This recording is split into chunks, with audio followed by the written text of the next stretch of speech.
Honorable ladies and gentlemen, the ministers of foreign affairs, and dear colleagues of mine, Your Excellencies,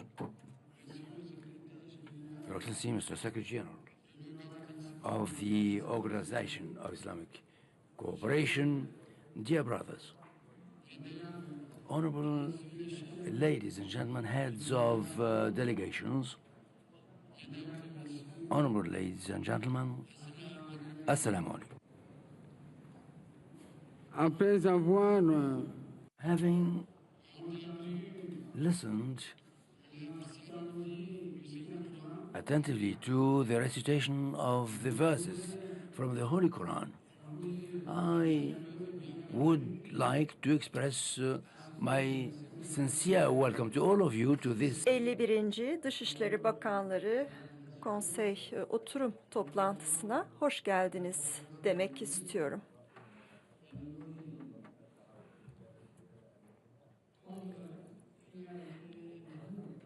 Söylendiği üzere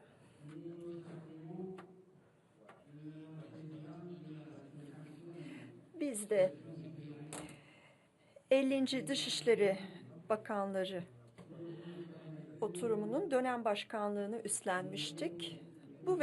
In that regard, we would like to have the opportunity to read out the statement, our statement as chairperson of the 50th session of the ICM. Your Excellencies, Mr. Minister Mamadou Tangara, representative of the chairman of the 15th session of the Islamic Summit, Your Excellency, Madam, Mr. Minister, Honorable Ministers, Foreign Ministers, dear colleagues of mine, Your Excellency, the Secretary General of the Organization of Islamic Cooperation, the OIC, Honorable ladies and gentlemen, heads of delegations, distinguished guests, Assalamu alaikum.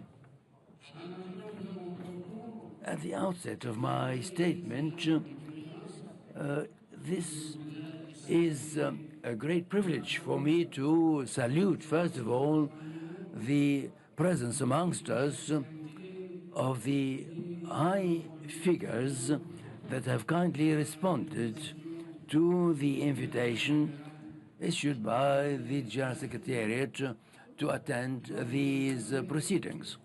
As you all know, the 51st session of the Islamic Conference of Foreign Ministers of our organization is placed under the theme, and I quote, "The OIC in a mutating world."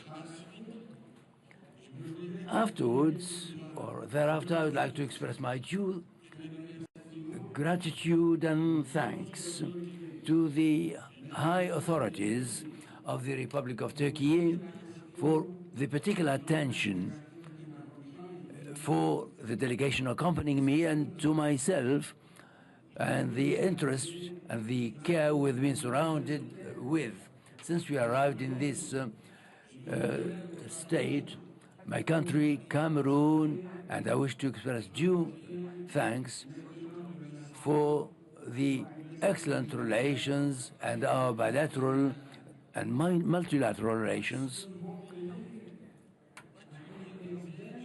of which my country has witnessed the development of one of the greatest empires known by the world, which is considered rightfully as the link between our world and the West.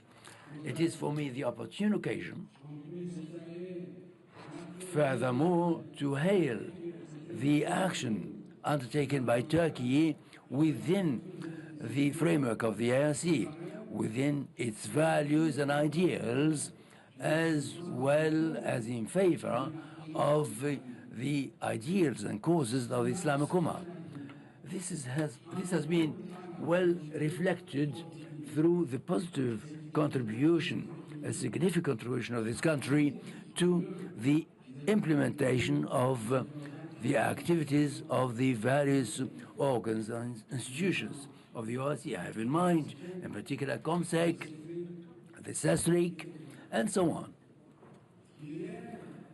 Yesterday, we attended here in Istanbul, attended the celebration of the 20th anniversary of the Forum of Youth of the Organization of Islamic Cooperation, ECGMF, under the high patronage of the President of the Republic of Turkey, His Excellency Mr. Recep Ahmed Tayyip Erdogan. My due thanks are also extended to the higher authorities of the Kingdom of Saudi Arabia, particularly His Majesty King Salman, custodian of the two holy mosques, and the Crown Prince and Prime Minister Mohammed bin Salman for their constant support to our organization and for their determined and multi-form support extended to Cameroon. Your Excellencies, ladies and gentlemen, 11 months after the 50th session of the ICM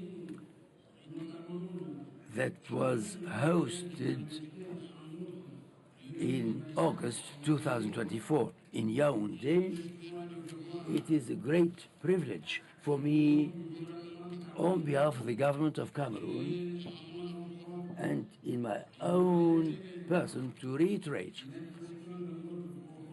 the expression of profound gratitude to your organization and your consistent support that have enabled us not only to achieve the success that have taken place in Cameroon and that was crowned with the Yaoundé Declaration, and that contributed furthermore to advance the causes of the Islamic Ummah.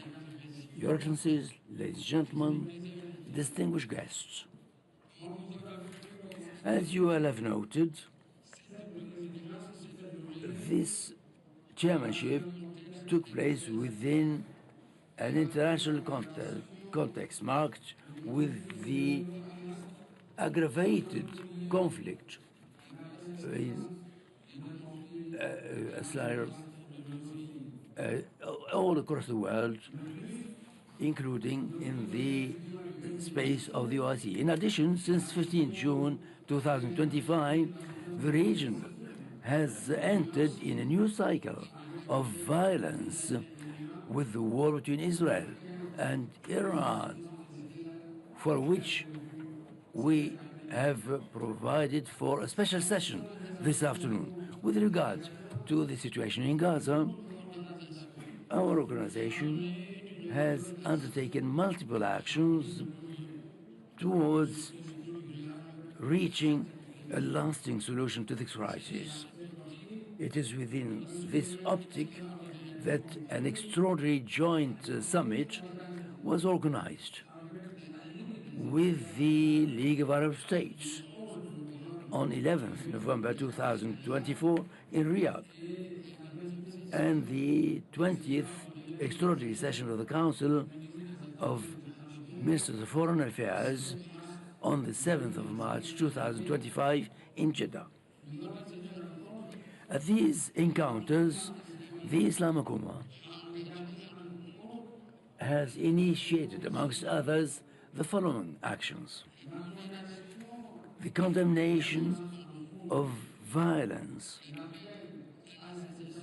a call for an immediate stop of hostilities, the recognition of continued action in favor of humanitarian action in Gaza, the relaunching of negotiations between the belligerent parties to achieve a lasting solution and peace, the creation of a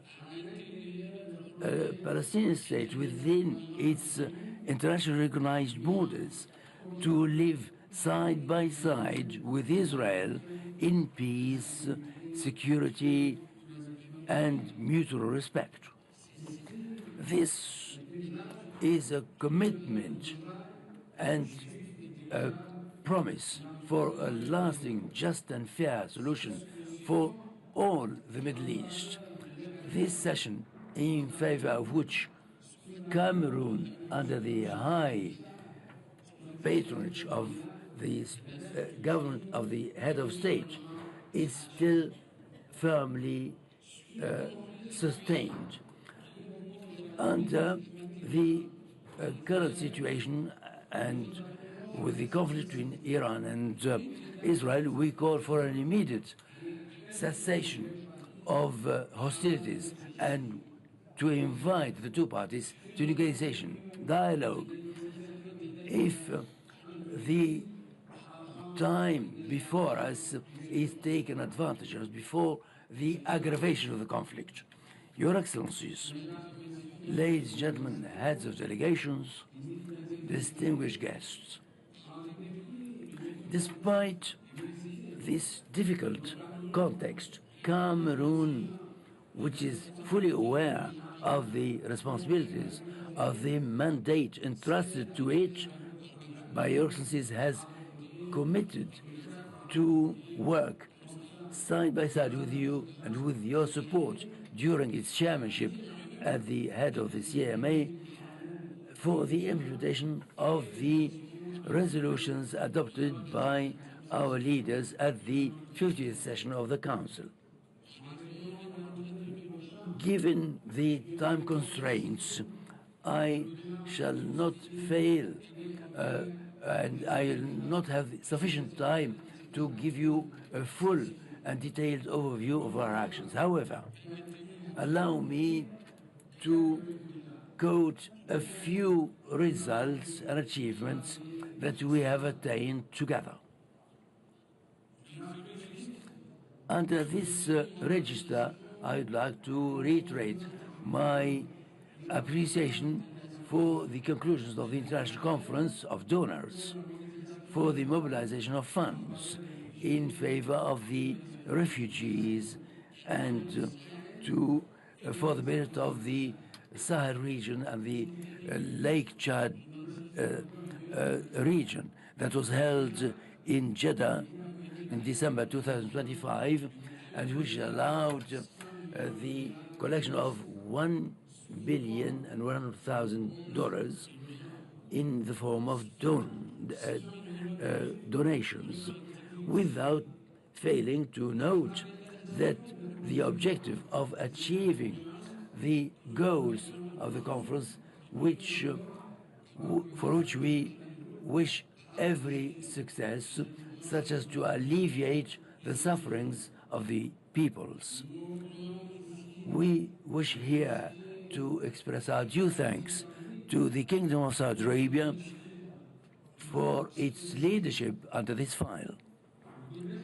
Let me also express appreciation for the relaunch of an important dossier, that is the finalization of the funds statute of the OIC through the two meetings that were held at the headquarters in November 2024 and February 2025.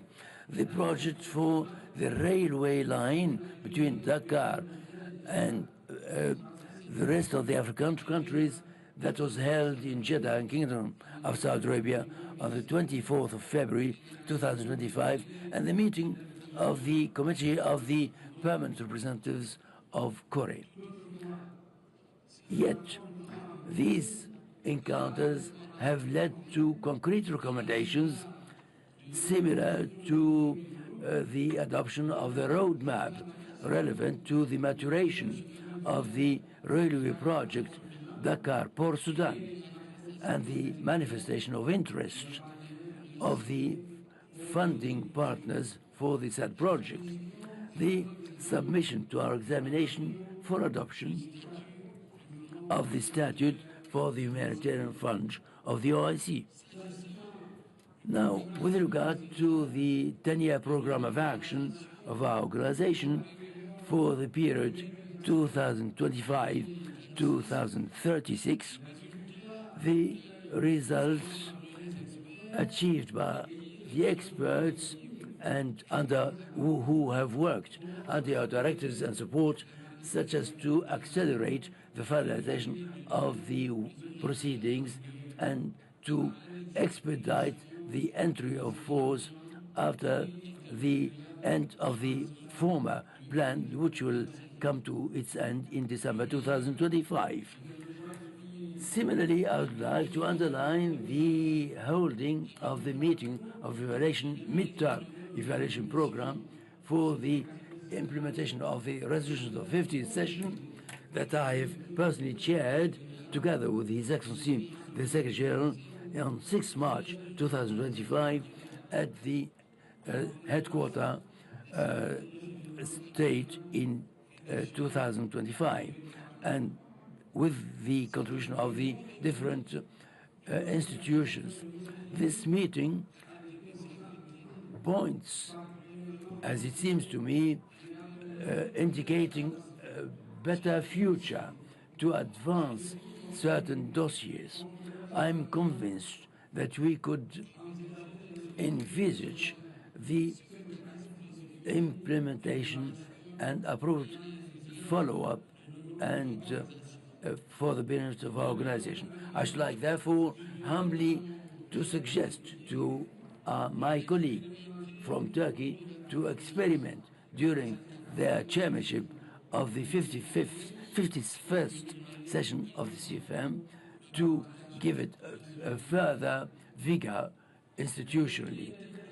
The challenges before us as an organization are multiple, as you all know, and are a call for patience, wisdom, and dialogue that would help us overcome our difficulties. We can only achieve the complete reform of our organization without such commitment, which is our OIC organization, which is the second largest organization worldwide, so that we can make of our organization a most influent institutions. This is the necessary action that could lead our action in future in this mutating world. In this regard, the mission entrusted to the Permanent Council in Yaoundé for the reform of the personnel statute has made it possible for us to relaunch these activities and to attain, during our deliberations, positive conclusions, which, as I'm convinced, will facilitate the process of global reform of our organization with a consensual vision which has brought together most of our member states.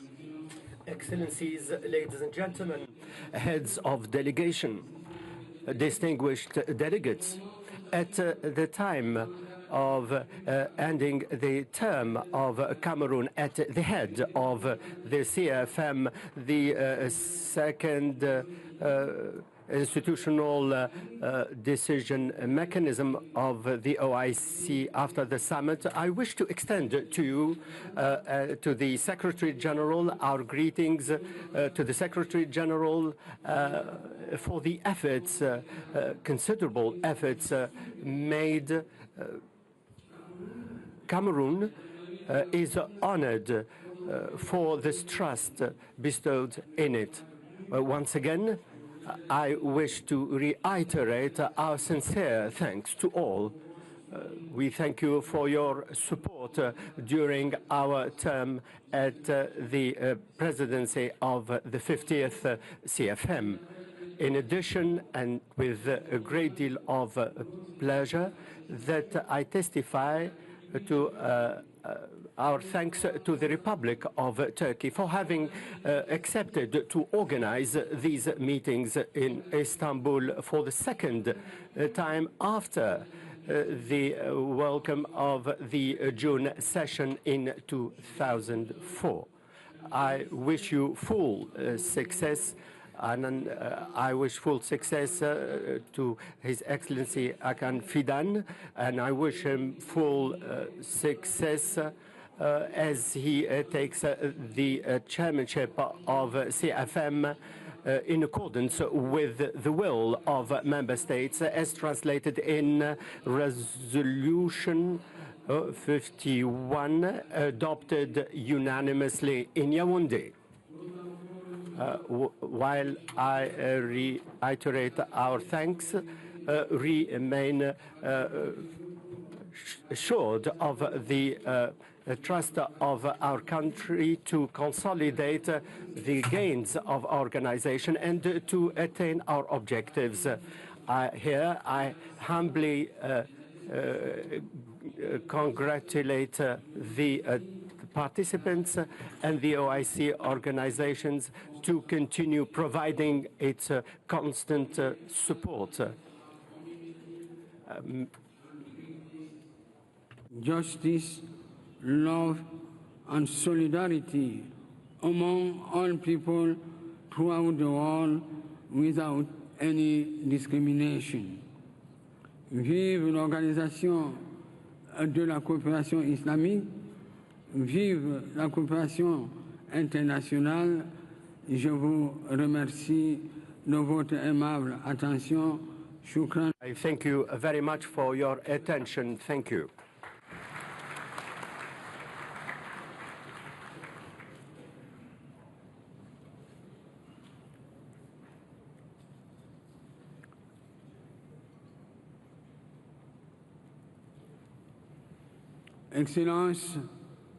Excellencies, ladies and gentlemen, after the statement I have made on the outcomes of the 50th CFM, allow me now to submit for adoption the membership of the Bureau of the 51st session of the Council of Foreign Ministers in accordance with the rules of procedure of the CFM in resolution number 751 LO, which we unanimously adopted in Yaoundé in the Republic of Cameroon in 2024 during the 50th session of the CFM. The Bureau of the 51st session of the CFM is as follows. A chairperson, the Republic of Turkey. Vice chairperson, and we have three of them. We have the State of Palestine, the Islamic Republic of Mauritania, and the Republic of Côte d'Ivoire. Rapporteur, the Republic of Cameroon. Excellencies, ladies and gentlemen, I see no objection made to the membership of this Bureau. I declare the Bureau unanimously elected.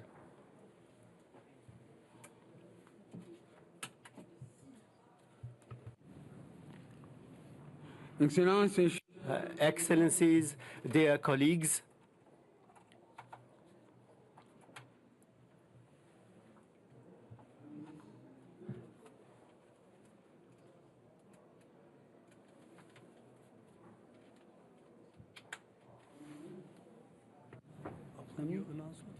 Okay, j'annonce.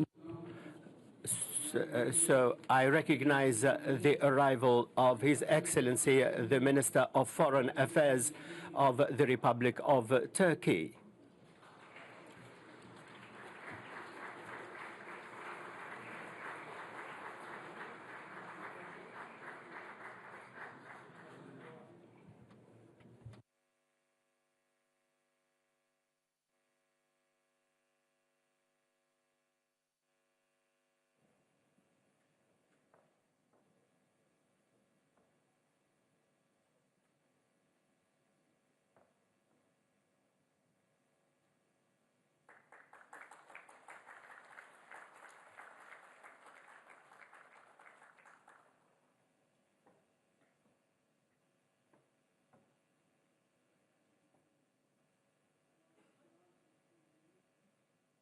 je vous transfère très I respectfully give you the chairmanship of this bureau. Should I have the glove with me? Yes.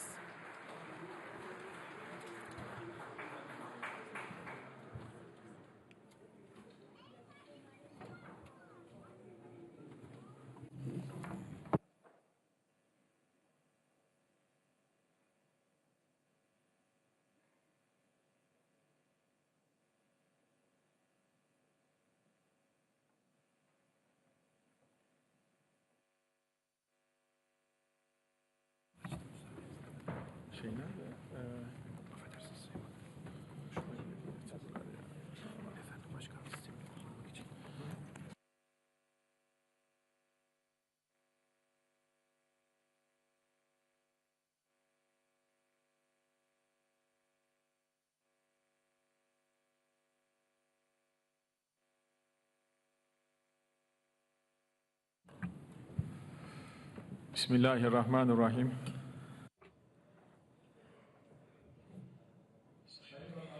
Distinguished ministers, distinguished Secretary General of the Islamic Cooperation Organization, distinguished ladies and gentlemen, distinguished guests, Assalamu alaikum wa rahmatullahi wa barakatuh.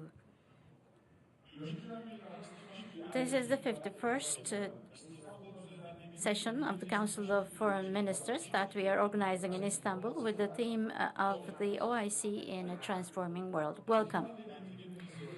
The dignity, the solemnity of the civilization of Islam has been carried by this ancient city for many years, and today it is a meeting point where we have new hopes for our joint future. It is at the same time a center of regional and global peace activities. For the last year, I would like to indicate our gratitude for the Republic of Cameroon that have undertaken the position of term president in a successful manner. The strong voice raising from Africa is actually showing that the Islamic world is in a multi-center awakening process. The voice of Africa is our voice. We believe that Africa regaining its position in the regional arena, we believe our organization has an important role to play. Distinguished guests and my distinguished brothers, during our term presidency, we are going to raise the voice of Islamic geography, the Muslim world, and we will prioritize establishing global justice, and we will stand strong against persecution. Today, this meeting is organized in a crisis line from Gaza to Iran, from Lebanon to Yemen. Unfortunately, this is how we are organizing this meeting. There are many countries representing the Muslim world, and we're passing through dire days, and their participation to this meeting is a very good example to our solidarity. Israel, that continues its massacre in Gaza and smears blood on the occupied territories, now is attacking our neighbor Iran and is bringing us to the verge of a holistic disaster in the region. We first of all need to focus on this aggression that does not recognize any boundaries. We are going to discuss our strong strengths and joint steps vis-a-vis this aggression. Actually, all the challenges in the geography of the OIC, we believe it needs to be resolved through regional ownership. Unfortunately, we shouldn't forget that divided ummah weakens and the divided hearts are not victorious. We see the ummah as a whole, and we believe that the Muslim minorities and communities that act as a bridge between the Muslim world and the different countries are an integral part of this group. And we will hopefully discuss their status quo in this meeting, and we will be discussing the joint steps we can take for their faith.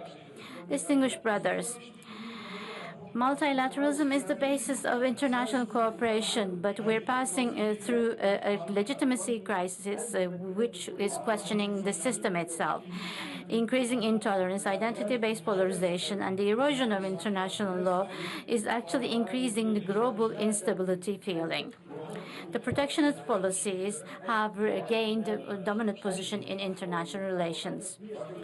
Starting from the United Nations Security Council, the international mechanisms are becoming non-functional, and the violence in Gaza is actually an important example to witness this. Our organization should play a leading role, especially on this point.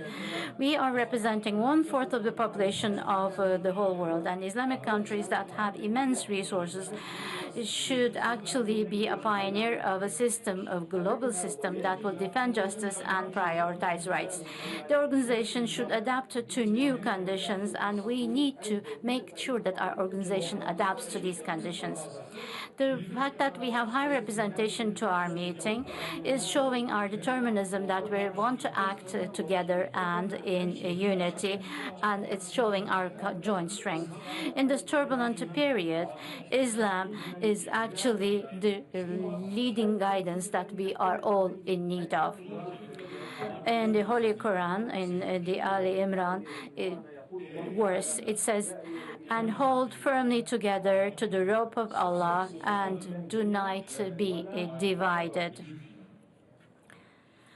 With this understanding, our organization, beyond being a platform of dialogue, should be an important function of coordination and consensus of member states and play an important function to the same.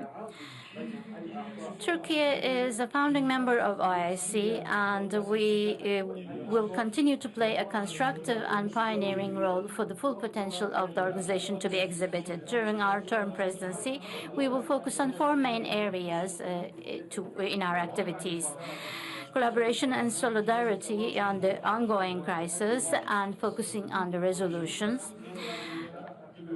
developing further relations with other countries and international institutions between the OIC and these partners, continue defending the rights of the Muslim minorities and communities with determinism, increasing capacities of member countries, and organizing sectoral meetings to this aim.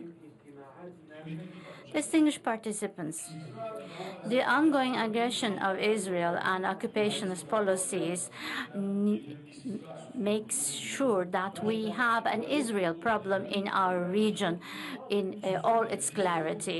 This problem is neither a Palestinian, Lebanon, Syrian, or Yemen, or Iran problem. This is clearly Israel problem. While the negotiations on the nuclear program of Iran are continuing, the attacks that have been undertaken by Israel vis-à-vis Iran, we strongly condemn these attacks. This could lead to a disaster in our region and have negative reflections on the many other regions, and we believe that this unlawful attack should end immediately. The first priority of the international society should be to avoid the spiral of violence, which is going to even endanger the regional and global security further. As Turkey, we are ready to fulfill our obligations.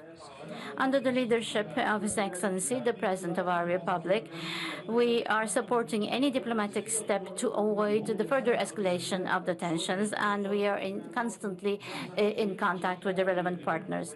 The members of the OIC should act in unison vis-à-vis Israel's attack, and they should have a strong solidarity with Iran vis-à-vis these attacks.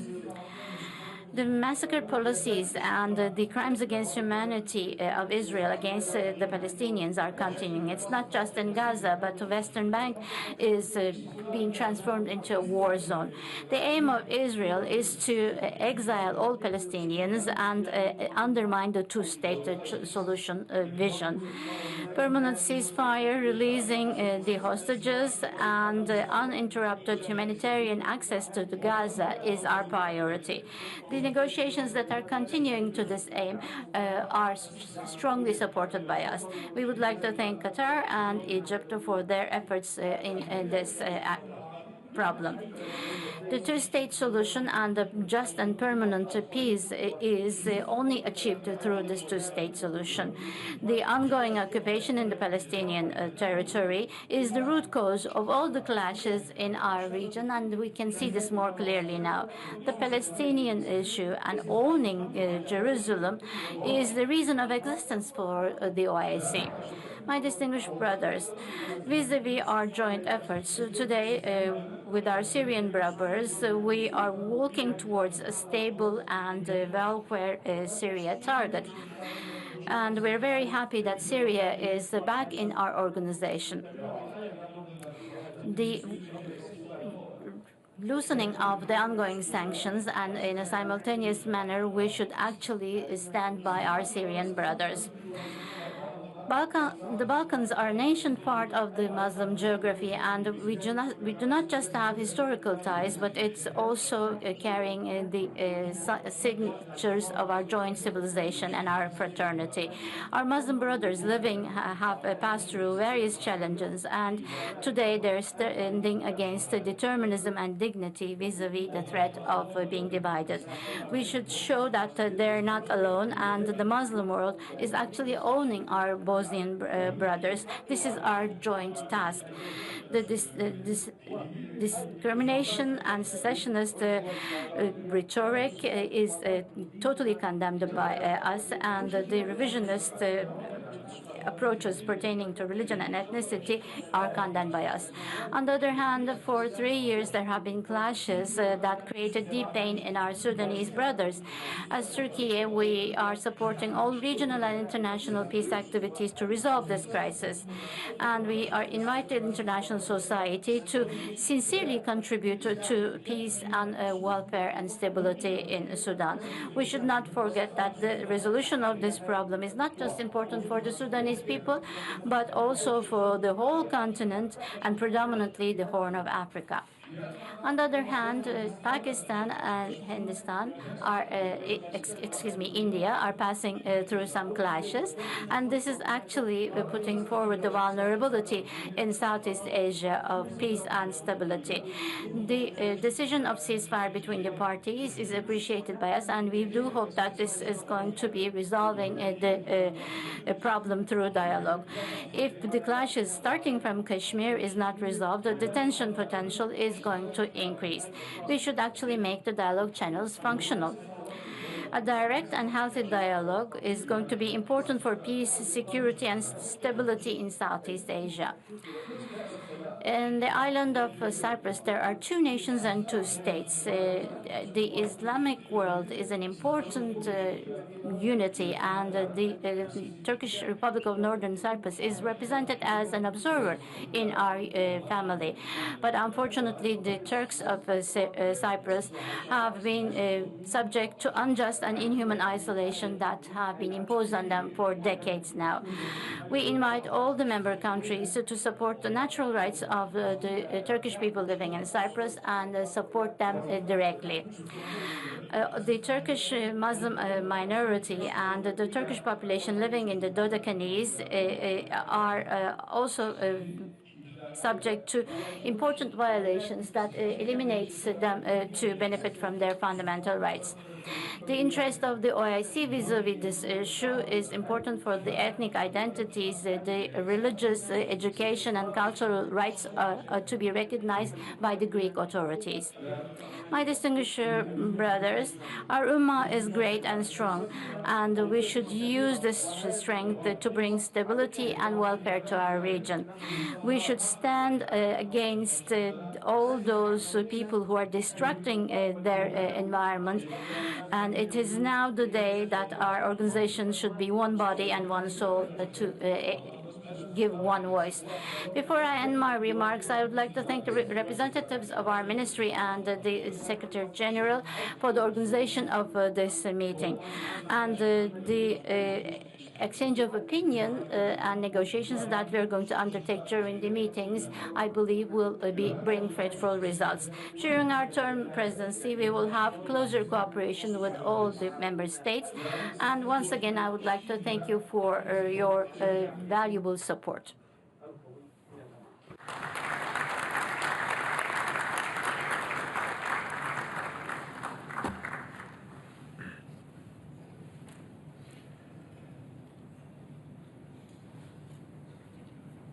geliyor da şurada ne diyorsun kardeşim? Şurada ne diyorsun? Beyefendi geliyor efendim. Şurada ne diyorsun? Moritanya efendim. Moritanya şey. Now I will hand over the chairmanship for a brief time, my brother from Mauritania, because my president is coming to address the distinguished guests. With your permission, I will go and greet him. Thank you.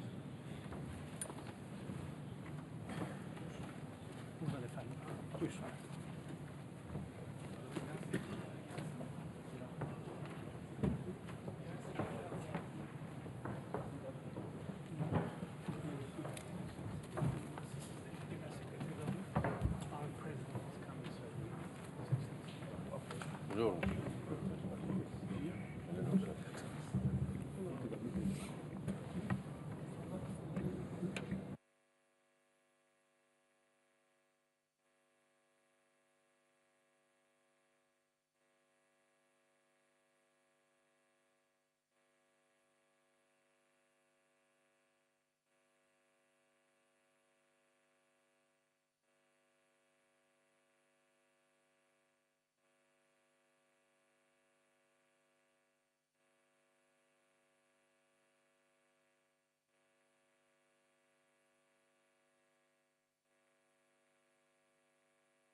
السلام عليكم ورحمة الله.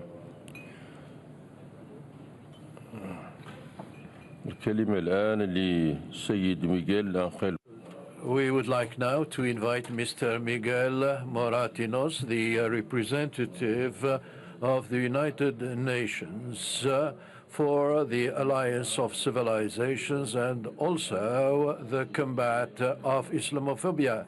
Mr. Moratinos, you representative of the Alliance of Civilization and Special Envoy of the United Nations for the fight against Islamophobia. Mr. Miguel Moratinos, you have the floor.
Special Envoy to combat Islamophobia. and as High Representative for the United Nations Alliance of Civilization, a mandate I am honored to carry forward with humility and full determination.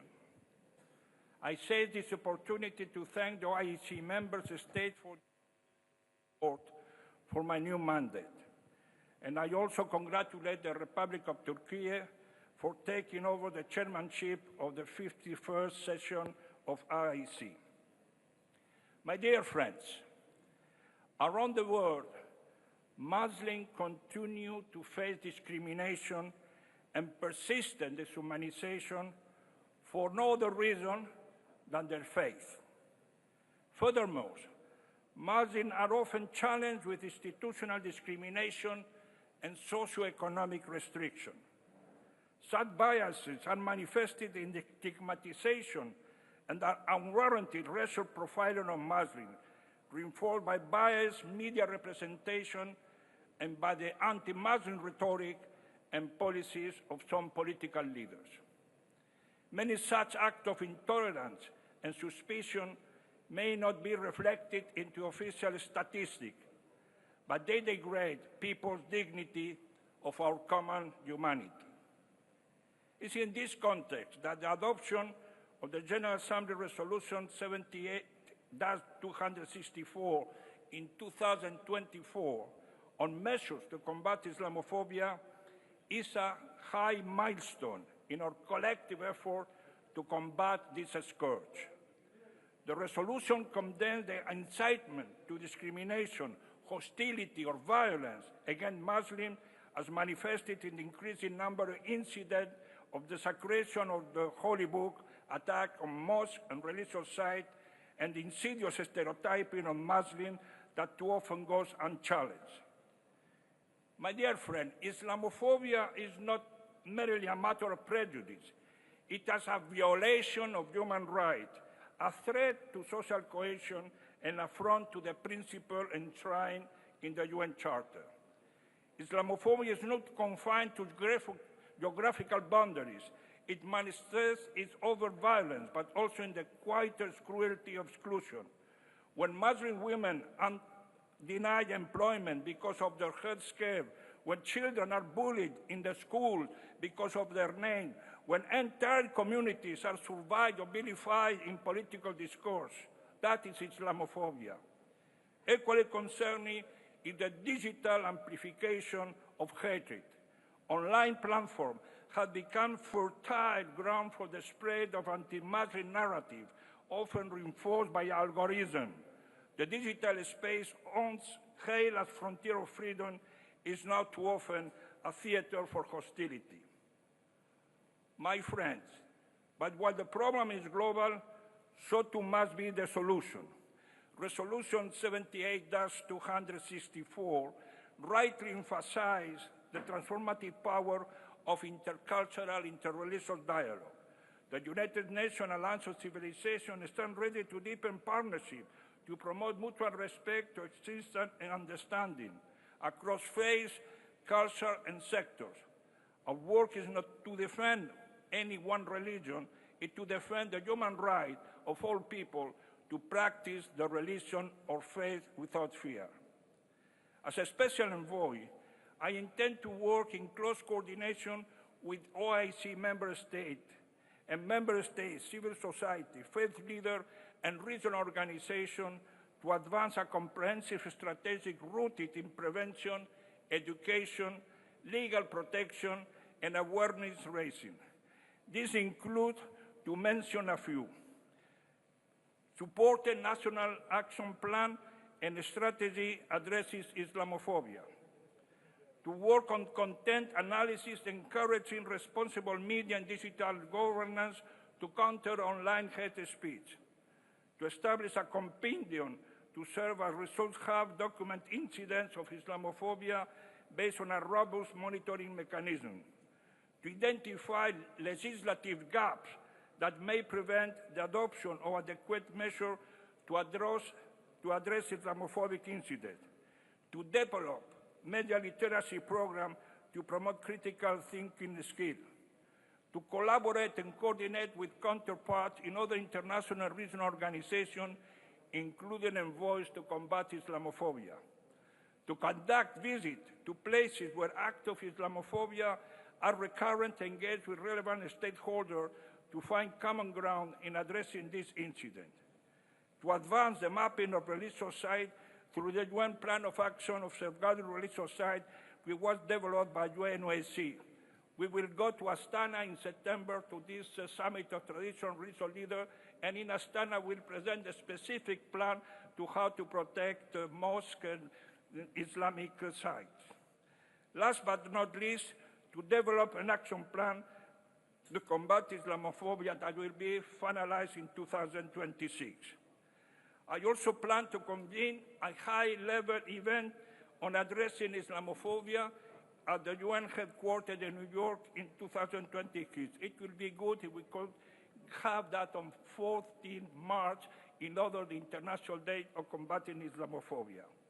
The high-level gathering will bring together member states and non-state actors, including civil society, religious leaders, think tanks, and media, to exchange views on good practices in addressing Islamophobia. Allow me to also underline the importance of accountability. In this context, an annual report on implementation efforts is necessary. This is not a bureaucratic exercise. It is a moment to measure progress, identify gaps, and ensure that our actions match our rhetoric.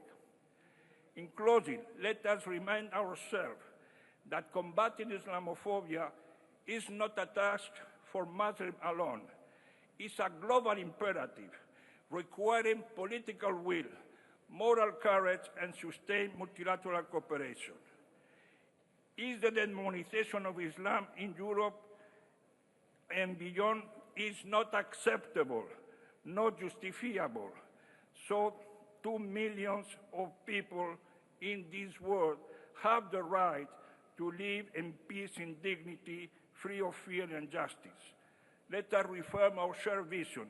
Our world with diversity is not merely tolerated but celebrated. A world with dignity is not contingent upon identity or confined to a specific religion or faith. Let us rise to the occasion. The stakes are too high, and the silence of inaction is no longer an option.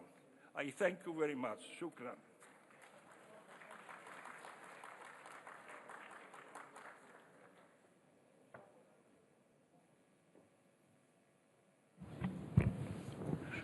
Shukran. I thank you. I thank you, Your Excellency. Değerli konular, Türkiye Cumhurbaşkanı Sayın Recep Tayyip Erdoğan. Distinguished guests, the President of the Republic of Turkey, Recep Tayyip Erdogan, has honored us with his presence. Now I would like to invite His Excellency to deliver his remarks.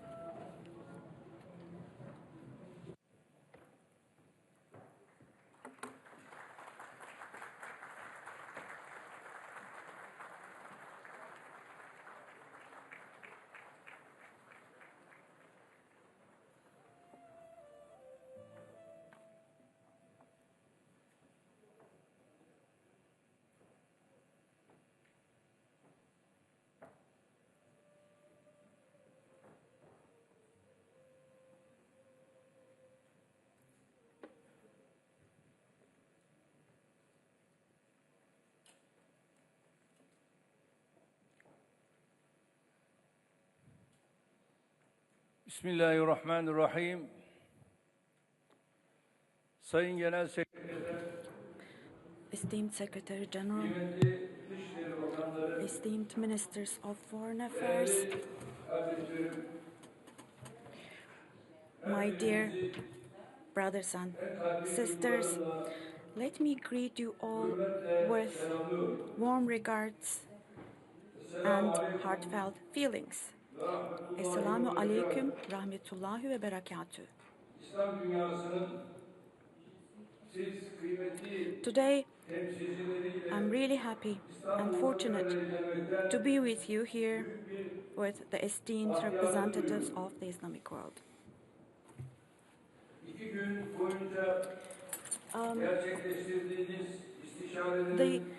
I hope that the consultations and deliberations you will hold for 2 days here and the decisions that you will take, I hope will prove to be beneficial for the Islamic Ummah and for the entire humanity.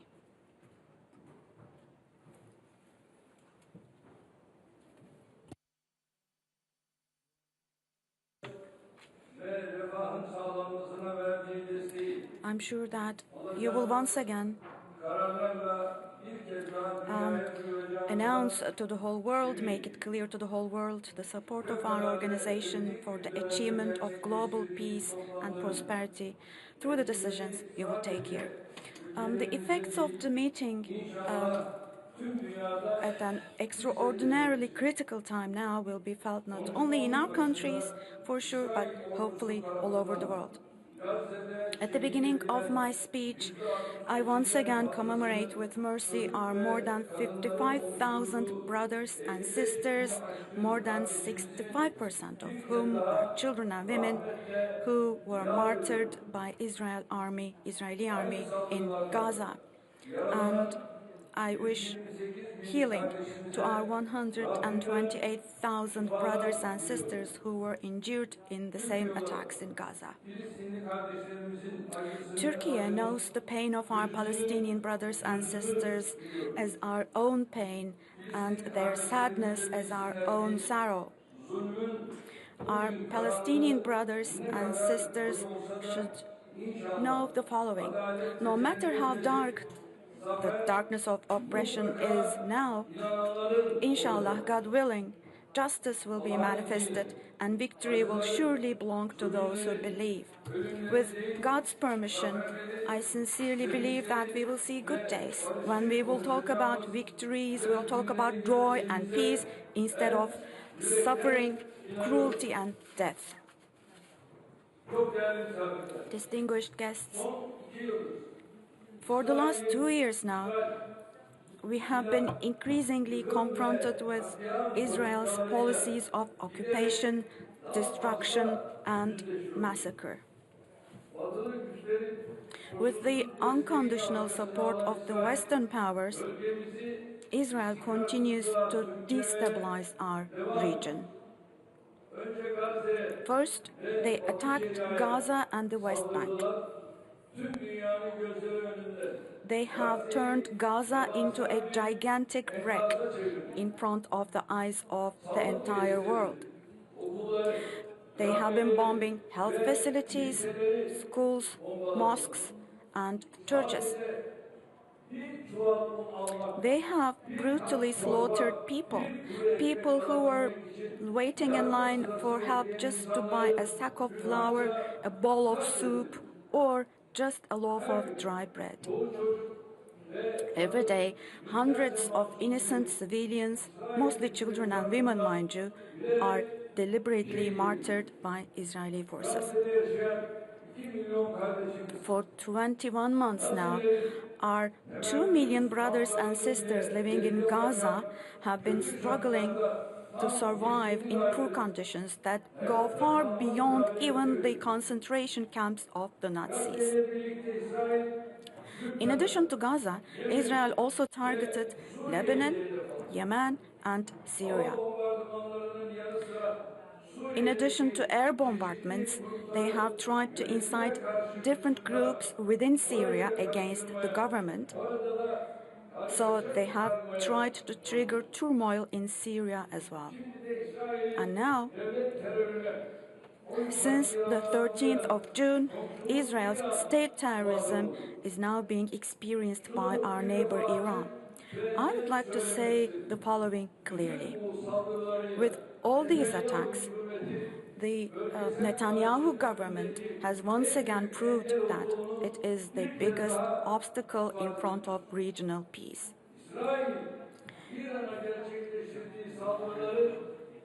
I strongly condemn Israel's attacks on Iran.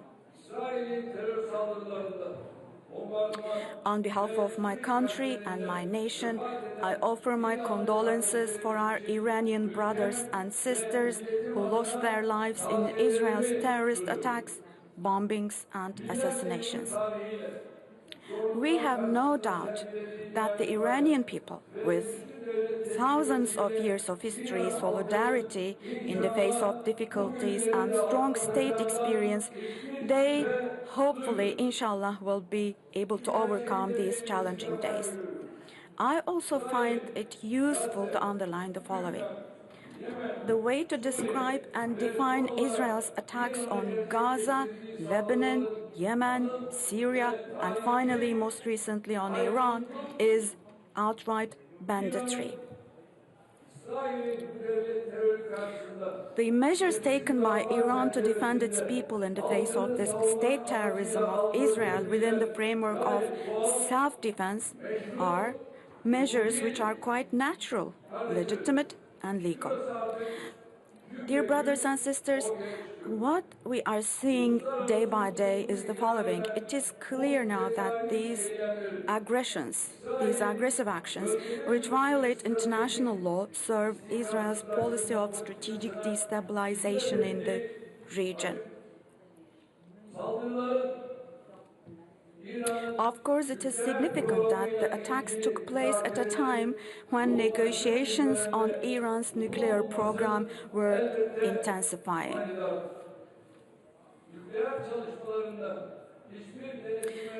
Israel is not subject to any control or audit for its nuclear activities and does not care about anyone in terms of transparency. So it is a great hypocrisy for them to talk against the parties to the Treaty on the Non-Proliferation of Nuclear Weapons. The Netanyahu government actually aimed to undermine the negotiation process with its attacks on the 13th of June. This incident also shows that Netanyahu and his murder ring do not want any issues or any matters to be solved diplomatically. Again, Israel, instead of living in peace side by side with an independent and geographically integrated Palestinian state with East Jerusalem as its capital on the basis of the 1967 borders, instead of coexisting with them, Israel is rather trying to spread the war to the entire region. Just as the spark ignited by Hitler 90 years ago set the whole world on fire from the Pacific to the Atlantic, from the Indian Ocean to the North Sea, today, similarly, Netanyahu's Zionist ambitions have no other purpose than to drag our region and in fact the whole world into a big disaster.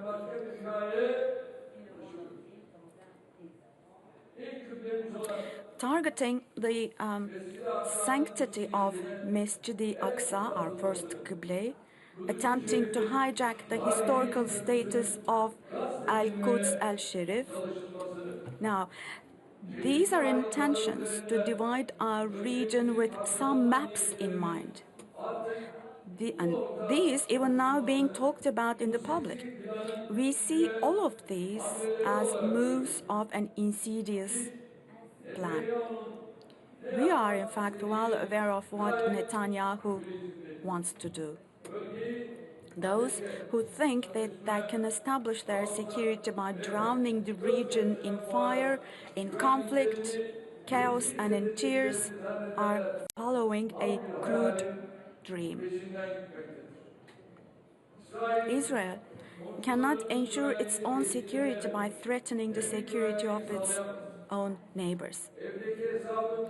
They will gradually see that things may not go as planned. Israel's claim that it will establish order in our region with its bloody hands reveals the blindness and darkness of those who govern that country.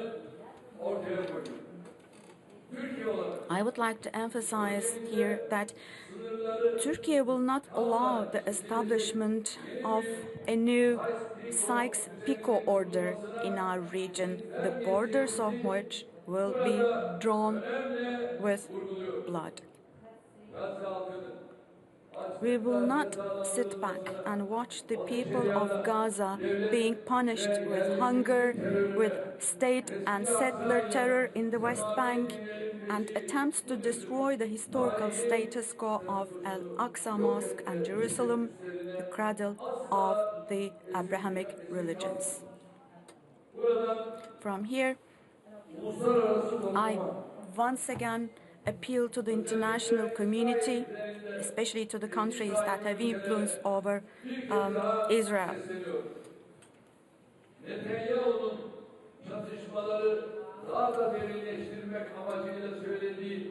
No one should pay attention to Netanyahu's poisonous words wrapped in praise in an attempt to exacerbate the conflict. Our region cannot afford a new war or instability. What we need is common sense, restraint, caution, never to fall into the hiddlenesses of covering up a wrong with a bigger wrong. Today, let's emphasize once again that the solution lies in diplomacy and in dialogue. We are, in fact, ready to do whatever falls on us, including facilitation. Since the 13th of June, we have made serious efforts to restore calm. And we have really made some efforts. Inshallah, hopefully, we'll continue these contacts patiently until we get actual results. Distinguished ministers, distinguished friends, under the current circumstances, the achievement of a two-state solution has become all the more vital. We should continue to encourage more countries to recognize the state of Palestine. And we must continue to coordinate our efforts to take coercive measures against Israel on the basis of international law and on the basis of the Charter of the United Nations.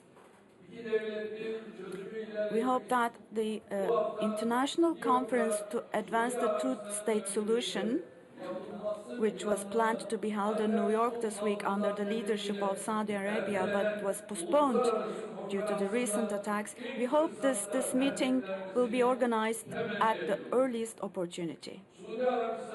And I wish Saudi Arabia success in this initiative. Of course, I have to underline the following as well. Like between two siblings who are children of the same mother, there may possibly be differences of opinion, and these are actually natural facts of life. Likewise, these are also natural facts of politics and diplomacy. But being brothers or sisters also means sharing the same destiny. For example, the fate of Istanbul is not separate from the fate of Damascus or the fate of Baghdad, that of Cairo, Sana'a, the fate of Islamabad, for example, or that of Kabul, Tripoli, Tehran, the fate of Mecca and Medina, and of course the fate of Jerusalem and Gaza. These fates are not different. Turks, Kurds, Arabs, Persians, Sunni, Shiite, Alawite, African, Asian, Latin American, and all other sects and origins, as well as Muslims, have a common faith, just as we all have a common Qibla. Each and every one of us, we all say, La ilaha illallah Muhammadun Rasulullah. And when it comes to our common cause or causes or our common interests, it is our duty to put aside our differences, and it's our duty to get united. We cannot possibly allow the differences between us, the attitude differences between us, to be a hindrance to us, particularly in this current critical period that we are going through. And recently, we have seen that balances politics, fragile relations may not always yield results. In this event, in this meeting of our organization, our organization, by the way, represents the voice and conscience of the Ummah. In this meeting, we need to clearly announce our position, our stance against Israel's policies that have turned the entire region into a place of fire.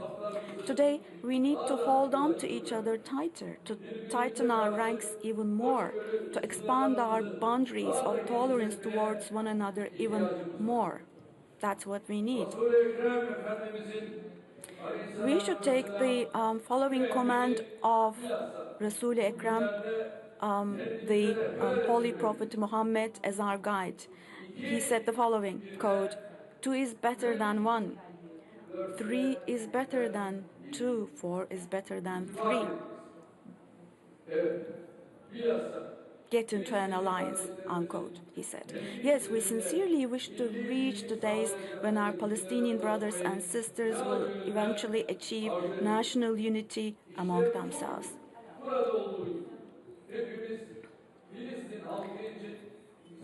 And it saddens us to see division and fragmentation among our brothers and sisters, while we are all mobilized for the Palestinian people as we are here today.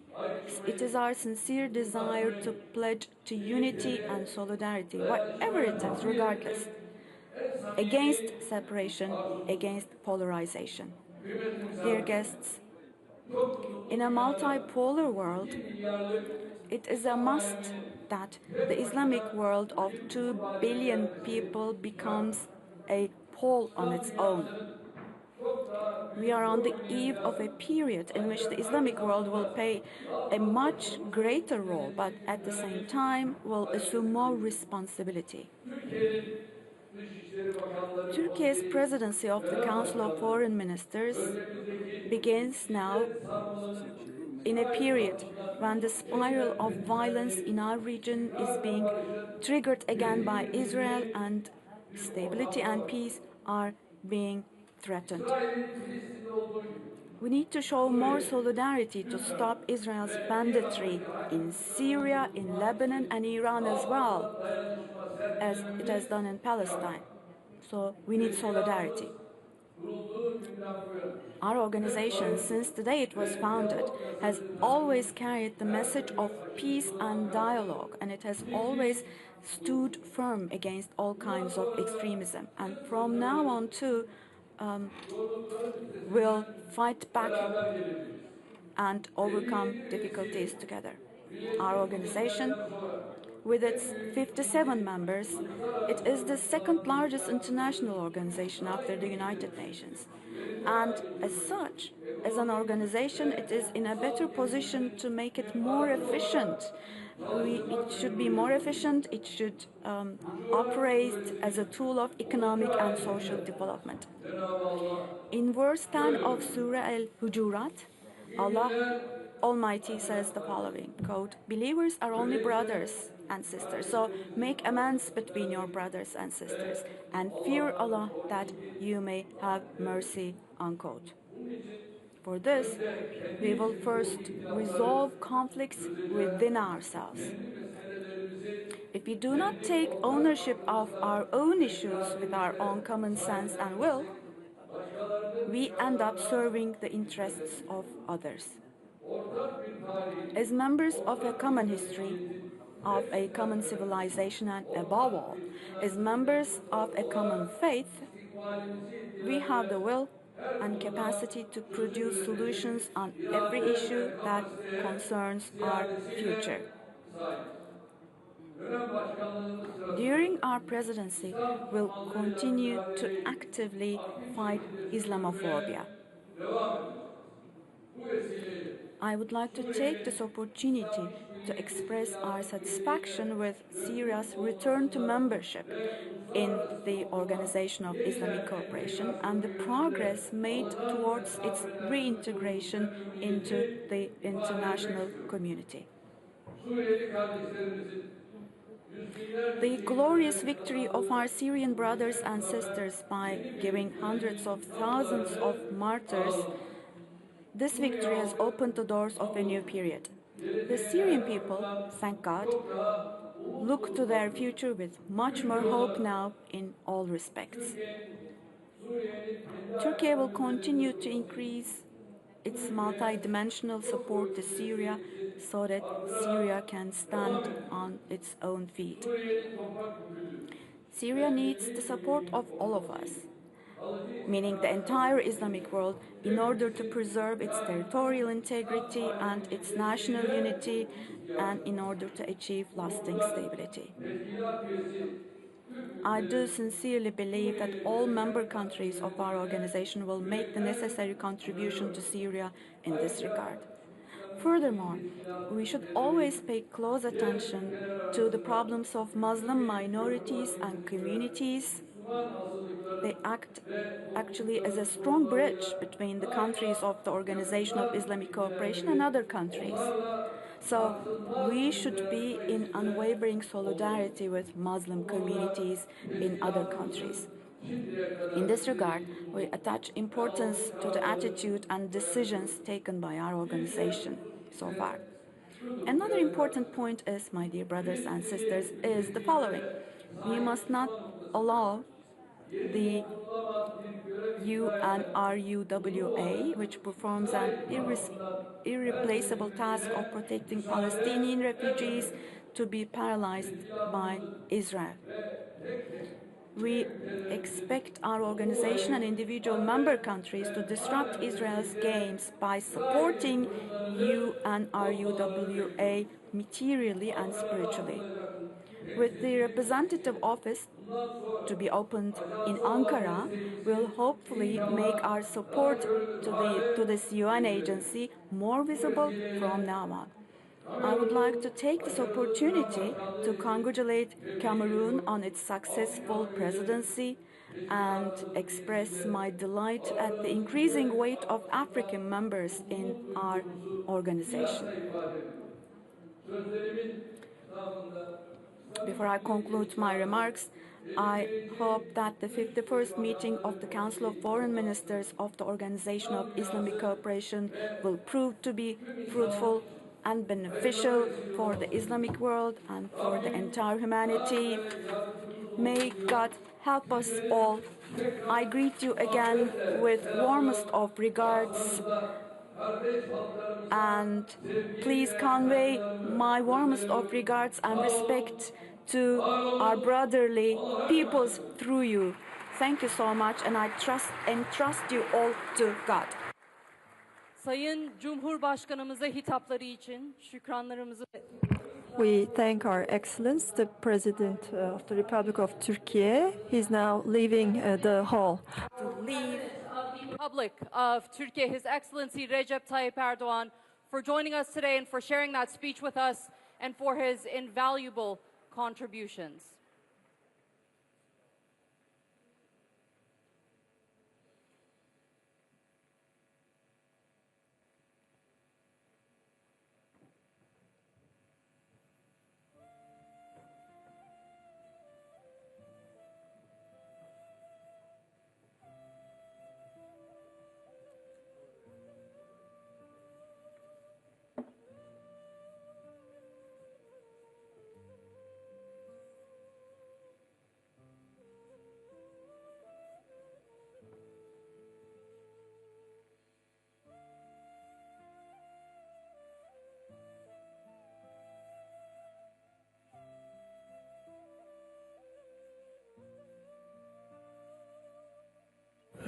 Excellencies, now I would like to give the floor to His Excellency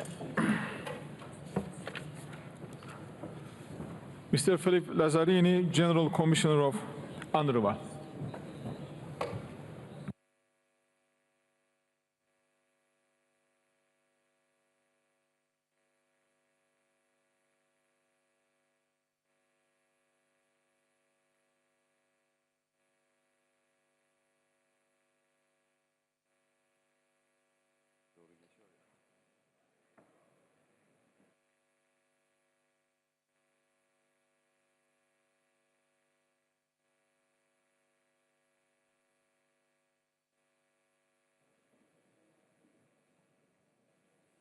Excellency Minister Akam Fidan, Secretary General Taha, Excellencies,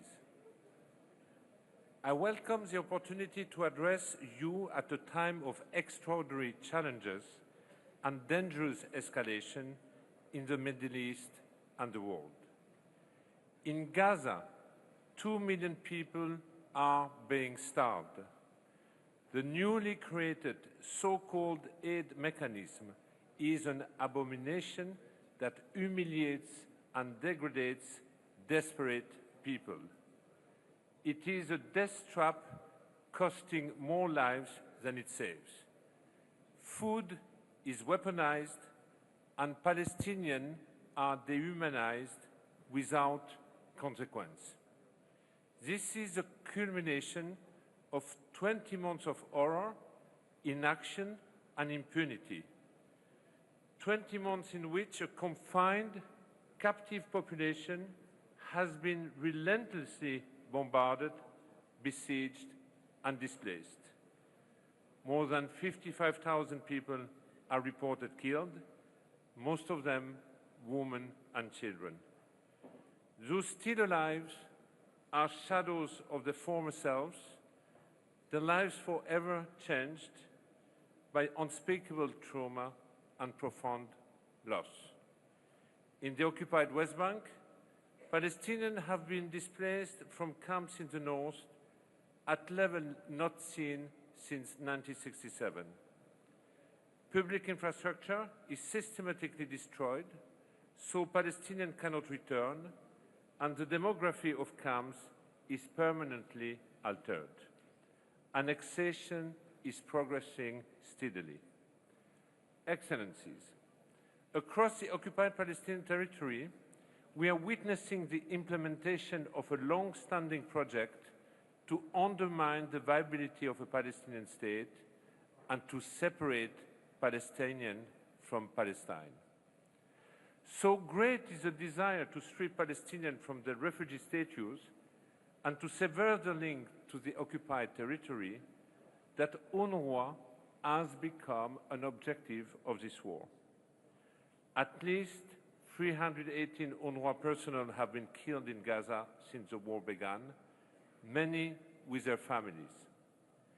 This January, Israeli legislation came into effect, prohibiting UNRWA's activities in what Israel considers its sovereign territory, including occupied East Jerusalem, and prohibiting contact between Israeli authorities and the agencies. Consequently, international UNRWA staff have been effectively expelled from the occupied Palestinian territory. However, our activities continue.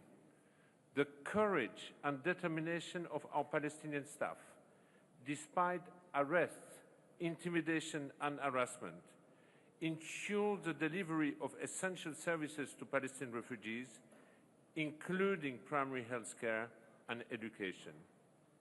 In the dystopian horror that is Gaza, UNRWA still provides more than 15,000 health consultations each day.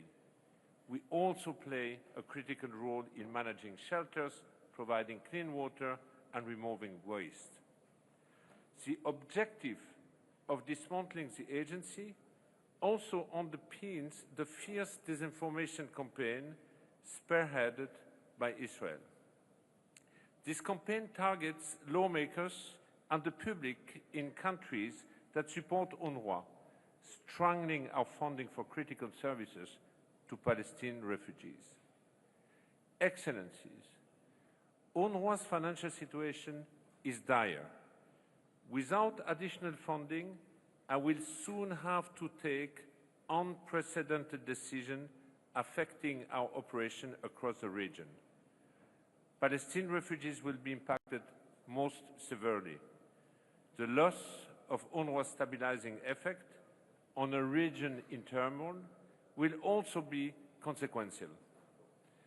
In response to the very real possibility of the agency imploding, in the face of extraordinary adversity, the United Nations Secretary General has requested a strategic assessment of the impact and exercise of UNRWA's mandate.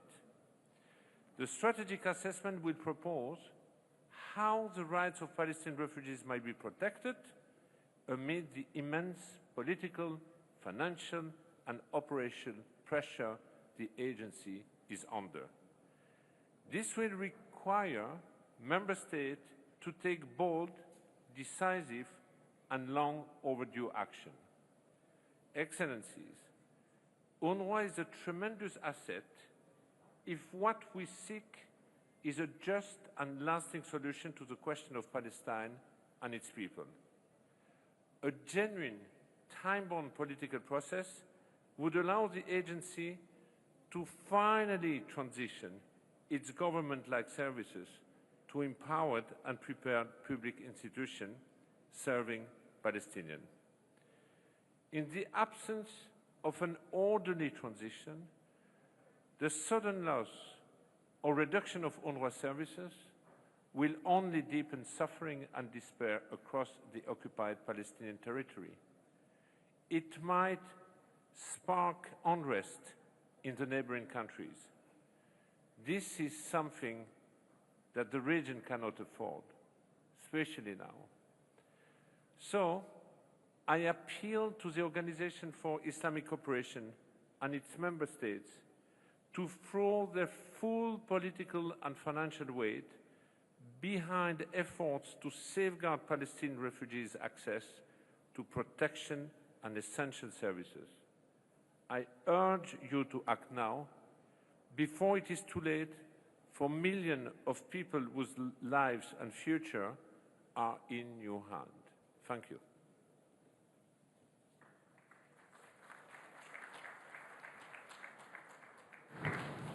We thank Mr. Lazarini for his statement. Now I invite Mr. Khalid Khiari, UN Assistant Secretary General for Middle East, Asia and Pacific, to deliver his statement. Please, the floor is yours.